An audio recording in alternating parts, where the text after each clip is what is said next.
ang utos ng Pangulo ay nananatili. Managot ang dapat na managot. Isang malaking balita ang gumulantang sa bansa ngayong araw. Ayon sa kumpirmasyon ni Pangulong Ferdinand Marcos Jr., nasa kustudiya na ng mga otoridad sa Prague, Czech Republic ang dating mambabatas na si Zaldico. Isang pangyayaring agad na naging sentro ng usapan sa social media, sa balita at maging sa hanay ng mga eksperto sa batas at politika. Ayon sa unang ulat, ang naturang pag-aresto ay may kaugnayan sa umano'y pagpasok ni Ko sa Czech Republic nang walang kaukulang dokumento.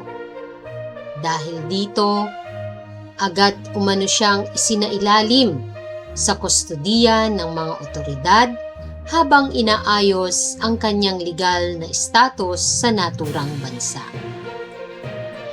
Ngunit sa gitna ng mabilis na pagkalat ng impormasyon, isang mahalagang paalala ang lumutang mula sa pamahalaan.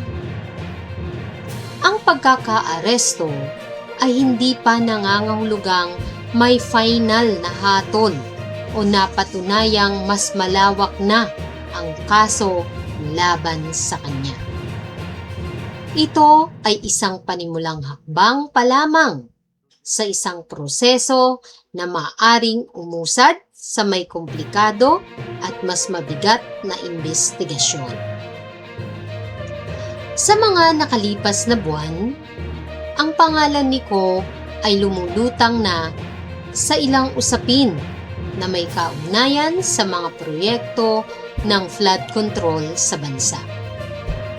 Mga aligasyong patuloy na pinag-uusapan sa loob ng mga political circles. Ngunit sa ngayon ay wala pang pinal na desisyon o hatol na nag-uugnay sa kanya sa anumang katiwalian. Gayunpaman, sa mata ng publiko, ang bawat bagong impormasyon ay nagiging bahagi ng mas malawak na kwento. Isang kwento ng pananagutan, kapangyarihan at hustisya. Sa panig ng pamahalaan, agad umanong kumikilos ang mga kinauukulang ahensya upang makipag-ugnayan sa Czech authorities. Layon nitong masiguro na ang lahat ng proseso ay isasagawa ayon sa batas internasyonal at maprotektahan ang karapatan ng sinumang sangkot sa kaso. Ayon sa opisyal na pahayag, mahalaga ang due process, isang prinsipyo na nagsisiguro na ang lahat ay dumaraan sa tamang legal na pamamaraan bago ang anumang desisyon o parusa. Sa social media, hati ang opinyon ng publiko.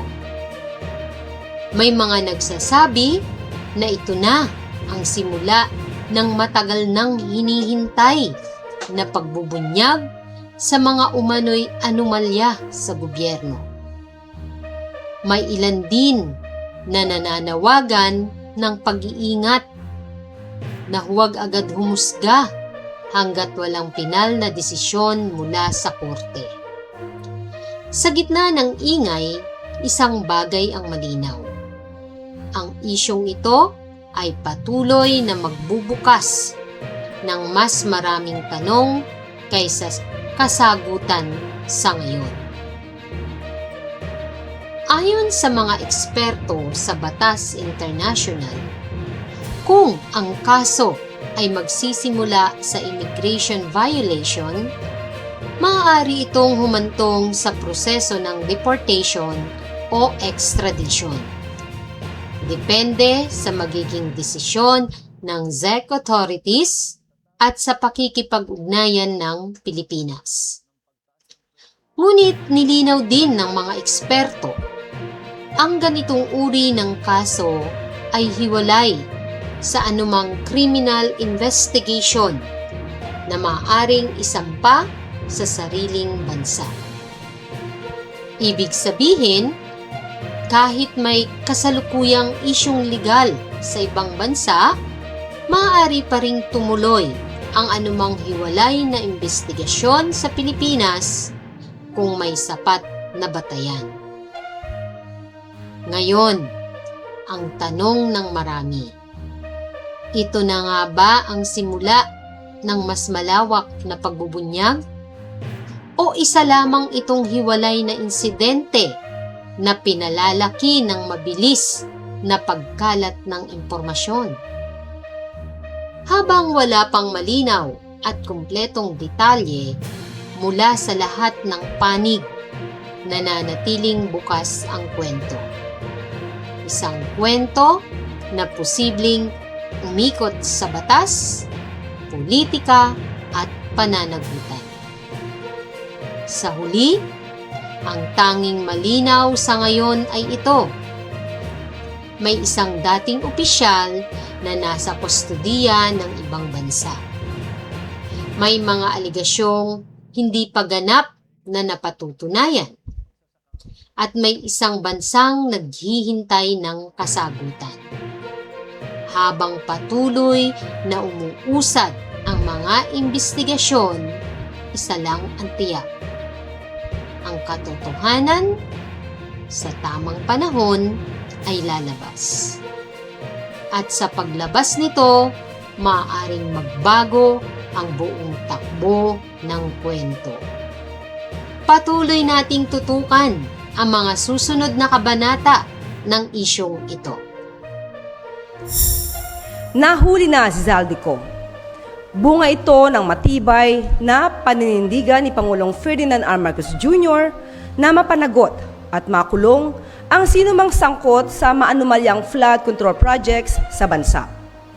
Ayon sa Pangulo, kasalukuyang nasa kustodiya na ng otoridad sa Czech Republic ang puganting si Zaldico matapos na pumasok sa nasabing bansa nang walang wastong dokumento. Batay sa pinakahuling ulat, hinarang si Zaldico sa German border at ibinalik sa mga otoridad sa Czech Republic kung saan siya nanggaling. Dagdag ng Pangulo, nagpapatuloy ang koordinasyon ng Pilipinas sa mga otoridad ng Czech Republic. Nais lang po natin ipaalala sa mga nagsasabing kinalimutan na ang flood control scandal. Hindi po yan totoo. Ang pagkilos ng gobyerno, ang utos ng Pangulo ay nananatili. Managot ang dapat na managot.